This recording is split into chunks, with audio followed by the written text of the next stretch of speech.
আমরা সবাই জানি যে এই যে রিসেন্ট আমাদের স্টেট গভর্নমেন্ট যে সেকেন্ড এসএলএসটি একাদশ দ্বাদশের যে কল ফর ভেরিফিকেশনের যে একটা লিস্ট বের করেছে, সেখানে আমরা সবাই দেখেছি যে কিছু আমাদের যে ট্রাইবাল যে কোটা যে ট্রাইবাল যে রিজার্ভেশন আছে, সেইখানে কিছু মণ্ডল মাহাতো আরও বিভিন্ন সারনেম যারা ফেক এসটি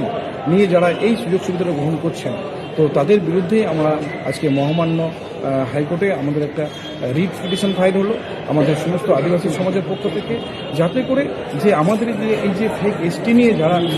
এই সুযোগ সুবিধা নিচ্ছেন, এইটা একটা আদিবাসীদের সংরক্ষণের সুবিধা সেটাকে একটা ধ্বংস করার যে প্রচেষ্টা যেটা আমরা দেখতে পাচ্ছি, তার এগেনস্টেই আজকে আমরা এইসব ফেক এসটিগুলোকে যাতে আমরা কোর্ট কেসের মাধ্যমে যে আমরা এগুলোকে নিষ্পত্তি করতে পারি, যে আদিবাসীদের যে সংরক্ষণ, সেই সংরক্ষণটা যেন শুধু আদিবাসী ট্রাইবাল যারা আছে তারাই পায়, আর এই যে মণ্ডল মাহাতো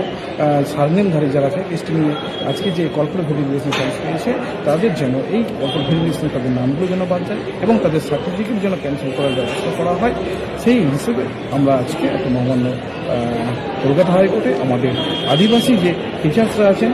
ইন সার্ভিস বলুন, আনটেন্টেড আদিবাসী টিচারকে বলুন, প্রফেসর যে সমস্ত আদিবাসী টিচার্সরা আছে, ওনাদের সাথে আমি অ্যাডভোকেট প্রদীপ সোরেন আজকে আমরা একটা কলকাতা হাইকোর্টে একটা মামলা করব। আপনি কিছু বলতে চান ভরতদা?